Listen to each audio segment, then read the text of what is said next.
Life wasn't a piece of cake for me, never had been. Growing up in a cramped two-bedroom house with my folks and two younger brothers in a neighborhood that saw more cops than city buses, I knew from the get-go I was meant for something bigger, something better. My name is Anna, and this is my tale, raw and uncut. My parents, bless their souls, worked their fingers to the bone, juggling multiple jobs, just to keep us fed and the lights on. But no matter how hard they toiled, the shadow of poverty clung to us like a stubborn stain. I was barely 13 when I picked up my first gig, flipping burgers at a local diner. The pay was crap, and the hours were murder, but it was money, and we were desperate. "Anna, you should be focusing on your studies, not working yourself to the ground," my dad used to say, his face etched with worry and exhaustion from his own endless shifts at the factory. "Yeah, well, dreams don't pay the bills, Dad," I'd retort, my teenage defiance in full display. I was stubborn, always had been, but behind the sass, I shared his dreams of a better life, a life where we weren't constantly choosing between paying the rent and putting food on the table. High school was a blur of classes, work, and sleepless nights spent studying or helping Mom with the house. College was a far-off fantasy, something we couldn't afford to even think about. But I was determined to break the cycle of poverty that had ensnared my family for generations. When my parents passed away, it was like the ground had been ripped from under me. They were gone too soon, victims of a life spent fighting a battle they couldn't win. I was 19, suddenly the head of our little family, and more determined than ever. I doubled down on work, saving every penny, sacrificing sleep, social life, anything that wasn't essential. It was during one of my late-night shifts at the diner that I made my decision. "I'm going to college," I announced to Mike, the cook, as I wiped down the counter for the umpteenth time. Mike, a burly guy with tattoos snaking up his arms and a heart of gold, laughed, a deep, rumbling sound that filled the tiny space. "College, huh? And how you planning on paying for that, kid? With fairy dust?" "I'll figure it out," I snapped back, my jaw set. Mike's laughter didn't deter me, if anything, it steeled my resolve. I did figure it out, through grants, loans, and a hellish schedule that saw me working 3 jobs while attending classes. College was a whole new world, a place where my past didn't define me, and my future was mine to shape. I majored in business, a practical choice, fueled by my determination to never find myself trapped in the cycle of poverty again. I graduated with honors, a testament to the sleepless nights and relentless grind. Landing a job at a large company was a dream come true. I started at the bottom, a small fish in a big pond, but I wasn't about to stay there. I worked harder, stayed later, pushed myself more than I ever thought possible. My colleagues called me a workaholic, a careerist, and maybe they were right. But I had goals, ambitions that went beyond the next promotion or pay raise. My rise through the ranks was meteoric, fueled by a combination of hard work, a bit of luck, and a stubborn refusal to take no for an answer. By the time I hit 30, I was the assistant head of the company, a position that came with a nice office, a hefty paycheck, and a sense of achievement that was almost addictive. "You're never gonna find a man if you keep this up, Anna," my friend Jess teased me one evening over drinks. Jess was the opposite of me in many ways, carefree and spontaneous, with a string of failed relationships and a job she didn't take too seriously. "Who says I'm looking for one?" I shot back, rolling my eyes. The truth was, between my job and my responsibilities at home, I didn't have time for a relationship, much less the energy to deal with the drama that seemed to accompany them. The night Jess dragged me to that party changed everything. I was standing awkwardly at the edge of the room, nursing a drink I had no intention of finishing, when he walked in. Tom. Even now, just thinking about that moment sends a thrill through me. He had this easy confidence about him, a smile that lit up the room. Jess nudged me, whispering, "That's him. That's the guy I was telling you about." I rolled my eyes, ready to dismiss her matchmaking attempt, but then our eyes met, and something clicked. I'm not one for fairy tales or love at first sight nonsense, but with Tom, it was different. "Hey, you're Anna, right? Jess has told me a lot about you," he said, walking over with a grin that I found infectious. "Hope she didn't scare you off." I shot back, surprising myself with how at ease I felt around him. We hit it off immediately, delving into a conversation that ranged from the mundane to the philosophical. He was smart, funny, and didn't seem to mind my sarcastic humor. Before we knew it, the party was winding down, and we were the last two people still engrossed in conversation. "I should get your number," Tom said, a hint of shyness creeping into his voice. "I mean, if you want to continue this conversation another time." "Sure, why not?" I replied, trying to play it cool as I typed my number into his phone. He did the same with mine, and we parted ways with the promise of a future hangout. After that night, nothing was the same. Tom and I hit it off instantly, bonding over our mutual disdain for small talk and our shared ambition. He worked in tech, a sector booming with possibilities and just as demanding as mine. Our first date wasn't your typical dinner and a movie. We spent it at a 24-hour diner, talking until the sun peeked over the horizon. "You're not like other women, are you?" Tom asked, his eyes studying me over his third cup of coffee. "And what's that supposed to mean?" I retorted, raising an eyebrow. My guard was up. I had heard variations of this line before, and it usually meant trouble. "It's a compliment, Anna. You're driven, fierce. You know what you want. It's refreshing," he clarified, his tone sincere. I was taken aback, not used to receiving genuine compliments that didn't have an ulterior motive. Our relationship progressed quickly from there.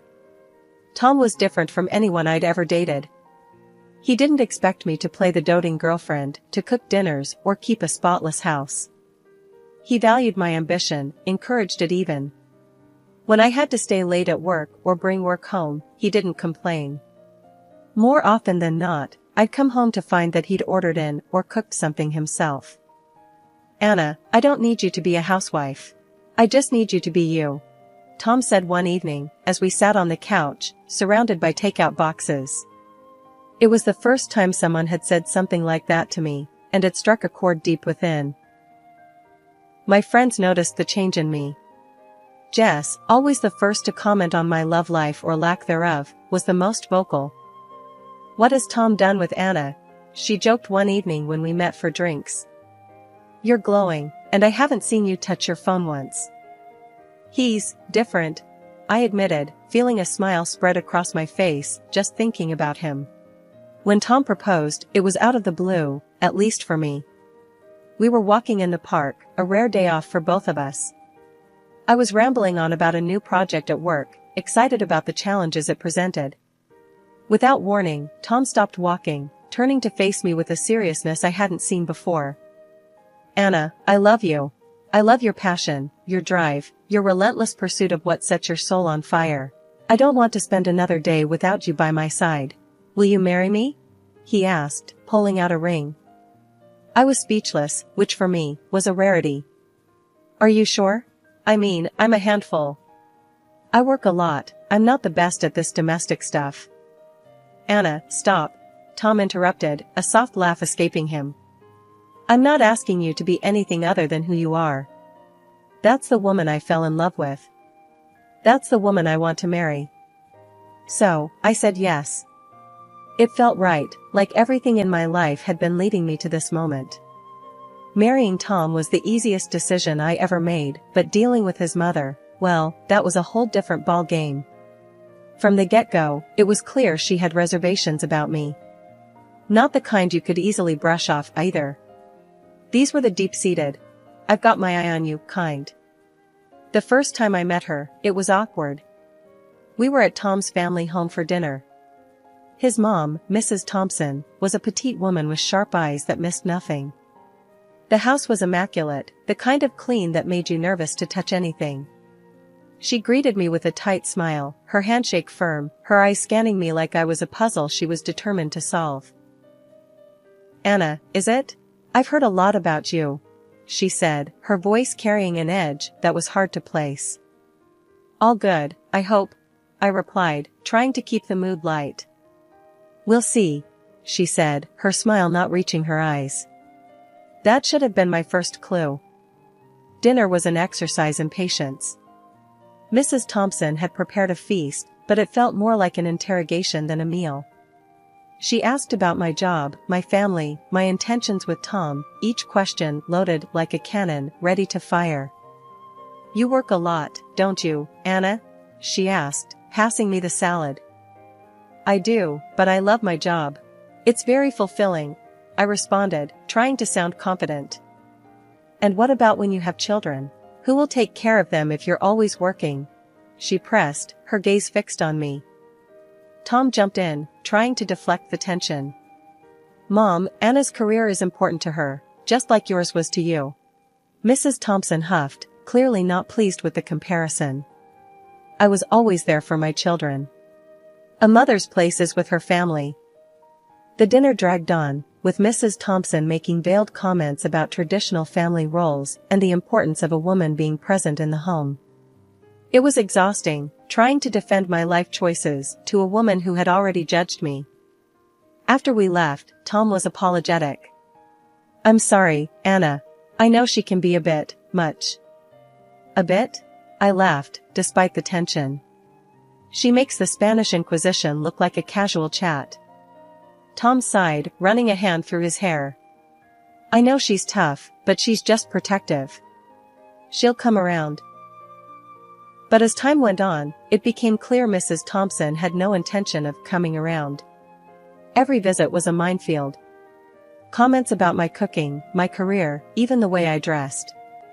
It was like she had a checklist of everything a proper wife should be, and I was failing miserably. Mrs. Thompson's disapproval of me never wavered, not through any of our attempts to win her over or any compromises we tried to make. Her disdain was like a constant chill, impossible to ignore. But in the end, Tom and I got married, despite her cold disapproval. Our wedding was a modest ceremony, just how we wanted it, but throughout it all, Mrs. Thompson stood off to the side, her face as stony as ever. 2 years after tying the knot with Tom, life threw us a beautiful curveball. I was pregnant.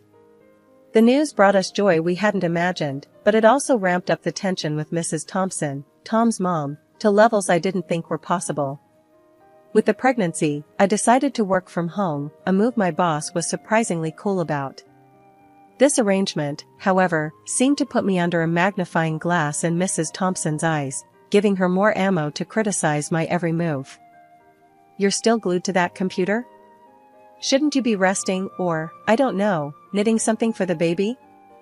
Mrs. Thompson's voice was laced with that familiar disapproval as she walked into our living room uninvited, as had become her habit. "I'm perfectly capable of managing my work and taking care of myself, thank you very much," I snapped back, frustration bubbling inside me. The last thing I needed was her archaic views on what a pregnant woman should and shouldn't do. "And Tom? Does he approve of his pregnant wife working like a mule?" she prodded further, ignoring my irritation. "Tom supports me, completely. Unlike some, he understands that I can work and be pregnant at the same time," I retorted, not bothering to mask my annoyance. Tom, ever the peacemaker, tried to intervene, sensing the growing tension. "Mom, please. Anna's doing great, and we're fine with our arrangement. Let's not turn this into an issue." But Mrs. Thompson was relentless. "I'm just saying, back in my day, we took care of our men and our homes. We didn't hide behind a screen all day." Her words stung, igniting a fury in me that I'd managed to keep at bay. "Well, it's not your day anymore, Mrs. Thompson. Times have changed. Women work, men help at home, and families manage just fine." Tom sighed, stepping between us. "Mom, I've told you before, Anna and I are happy with how we're handling things. Please, just respect our choices." But respect was a tall order for Mrs. Thompson. She viewed my work, especially during pregnancy, as a personal affront, a deviation from the norm she held so dear. Our home became a battleground, with each visit from her a test of my patience and Tom's diplomacy. Life has this funny way of throwing curveballs when you least expect it. Just when Tom and I were getting a handle on the whole pregnancy thing, his world turned upside down. He came home one day, looking like he'd lost a fight with a bear. "I got laid off," he said, the words heavy with worry. "With the baby on the way, I don't know how we're gonna manage." I won't lie, my heart sank. But seeing him so defeated, I knew I had to be the strong one. "We'll figure it out," I assured him, wrapping my arms around him. "We always do." As if on cue, life decided to test our resolve further. Tom's mom, Mrs. Thompson, took a nasty fall down her stairs, breaking her leg in 2 places. She was hospitalized, and with Tom out of work, the last thing we needed was another mouth to feed. But Tom, ever the dutiful son, had a plan. "Anna, I was thinking," he started, hesitantly. "Maybe we could move in with my mom for a bit. It'll save us on rent, and we can look after her while she recovers." The thought of living under the same roof as Mrs. Thompson sent chills down my spine. But looking at our finances, and with a baby on the way, it made sense. "Okay," I agreed, albeit reluctantly. "But only until we get back on our feet." Mrs. Thompson's house was a fixer-upper that hadn't seen a fix in decades. The plan was to stay there, help her out, save some money, and then move into a place of our own, somewhere close to a good school, somewhere we could start fresh. However, plans are one thing, reality another. From the day Mrs. Thompson came home from the hospital, life became a living nightmare. Nothing I did was right. "You call this cooking?" She'd scoff at every meal. "And look at this place, it's a mess." I tried, really tried, to bite my tongue and keep the peace, but it was hard. Especially when Tom landed a new job, which meant he was hardly ever home, leaving me to juggle work, pregnancy, and a cantankerous invalid who thought the sun shone out of her son's behind. "Are you even working, or just messing around on that computer all day?" Mrs. Thompson would yell from her room whenever she saw me on my laptop. "I'm working, Mrs. Thompson. I have a job, remember?" I'd respond, my patience wearing thinner by the day. "Well, you could fool me. Looks like you're playing games," she'd retort, convinced I was squandering my time. It was endless. If she wasn't complaining about the food, it was about how I arranged the living room or how I didn't pamper her enough. "I need tea. And bring something sweet with it. And after, you can give me a massage. My leg's killing me," she'd demand, as if I were her personal servant. Every day, I counted down the minutes until Tom got home, not for the company, but for the brief respite his presence offered from her complaints. But even then, it wasn't enough. "Talk to your mother, Tom. Please, I can't take much more of this," I'd plead with him night after night. Tom was in a tough spot, caught between his wife and his mother, but he always tried to mediate. "Mom, Anna's doing her best. You've got to ease up on her," he'd say, only to be met with, "I'm the one with a broken leg, and she's complaining? She should be taking care of me, not the other way around." It was a cycle of stress and arguments, one that took its toll on all of us. I longed for the day we could move into our own place, to escape the suffocating atmosphere of Mrs. Thompson's house and start our life anew, just the 3 of us. 3 months down the line, and the doc tells us Mrs. Thompson needs to start getting back on her feet, literally. He suggests these special walkers to help her get moving again. But nope, she ain't having any of it. Says it's too soon for her to be walking about, insisting on being waited on hand and foot instead. "I'm thinking we should get a nurse, or maybe look into a care home," I suggest to Tom one evening, utterly spent from juggling work, pregnancy, and playing nursemaid. Tom's hesitant, but before we can even float the idea by Mrs. Thompson, she throws a fit. "I'm not leaving my home or being looked after by strangers," she screeches when she overhears us. Things only spiral from there. My health starts taking hits left and right, swollen legs, sky-high blood pressure, you name it. One afternoon, I'm trying to work from bed, trying to keep my stress levels in check, when I hear shuffling in the hallway. It's Mrs. Thompson, sneaking about like she's up to no good. Curious, I drag myself up and peek out, just in time to see her in the kitchen, deliberately knocking a jar of jam off the counter. The glass shatters, spreading sticky sweetness all over the floor. "Oops," she says, all innocence, before hollering, "Dear, come clean this mess, would you?" The very next day, she ruins the stew I spent hours making by dumping in an unholy amount of spice. "Just adding a bit of flavor," she says, smirking as my mouth feels like it's on fire. But the last straw? She messes with my tea. After dinner, Tom's about to pour himself a cup when she screeches like a banshee. "Don't touch that."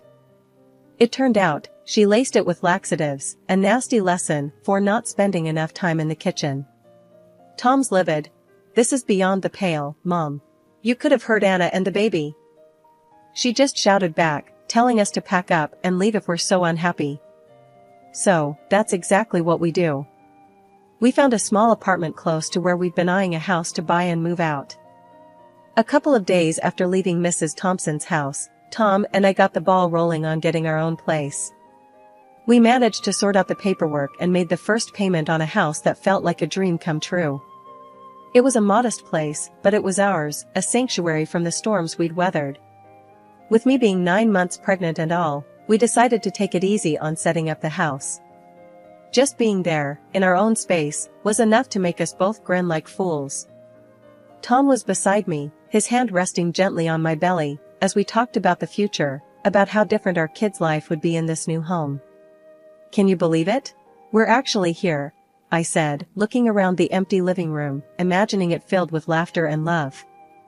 "I know, babe. It's all starting to feel real," Tom replied, his voice thick with emotion. 2 weeks flew by in a blur of unpacking boxes and late-night cravings until one night, the real adventure began. I felt a sharp pain and knew it was time. "Tom," I gasped. "It's happening." He was by my side in an instant, panic and excitement warring in his eyes. Okay, let's get you to the hospital. Everything's gonna be alright," he said, more to himself than to me. At the hospital, as I was dealing with contractions, Tom's phone rang. His face went pale when he saw who it was. "It's about my mom," he muttered after the call. "She's in the hospital again, hip fracture. She's asking for me." For a moment, I saw the conflict in his eyes, torn between his mother and being there for the birth of our child. But then, he made his choice. "She'll have to wait," he said firmly, his hand squeezing mine. "I'm not leaving you. Not now." That decision, to stand by me and our child in those crucial moments, it meant everything. It wasn't just about being physically present, it was about showing where his priorities lay, about choosing us over the guilt and manipulation that had clouded so much of our lives. In those hours, as we welcomed our little one into the world, everything else fell away. The struggles with Mrs. Thompson, the uncertainties about our future, they all seemed to shrink in the face of this new life we'd brought into the world. Finally back in our new home, me, Tom, and our little bundle felt like we could start fresh, really begin our lives as a family. It was a peace I hadn't felt in months, maybe even years. That peace, though, got tested about a week later. Tom got a call from his mom. I overheard bits and pieces, the tension in his voice a clear sign of what was coming. After he hung up, he filled me in. "Mom's saying she wants to move in here. Thinks you should take care of her while she recovers," Tom said, a hard edge to his words I rarely heard. My heart sank for a moment, memories of the last few months flashing back. But then, Tom continued, "I told her no. I said she needs professional care, not us. She's gotta understand we've got our own family to look after now." I was stunned, honestly. "Really? You said that?" I asked, half expecting him to say he was just kidding. "Yeah, I did. It's about time she realized we can't keep bending over backwards. I'm choosing you and the baby, our little family," he said, determination in his eyes. His mom tried the guilt trip, crying over the phone, trying to get Tom to cave. But he stood his ground, ended the call. It was a moment that marked a turning point for us, a clear stand that our little family was our priority. Life in our new home turned into our haven. Tom, me, and our baby were building something special, untouched by the drama and stress of the past. I got back to work, juggling deadlines and diapers, but it felt manageable, with Tom by my side, supporting me every step of the way.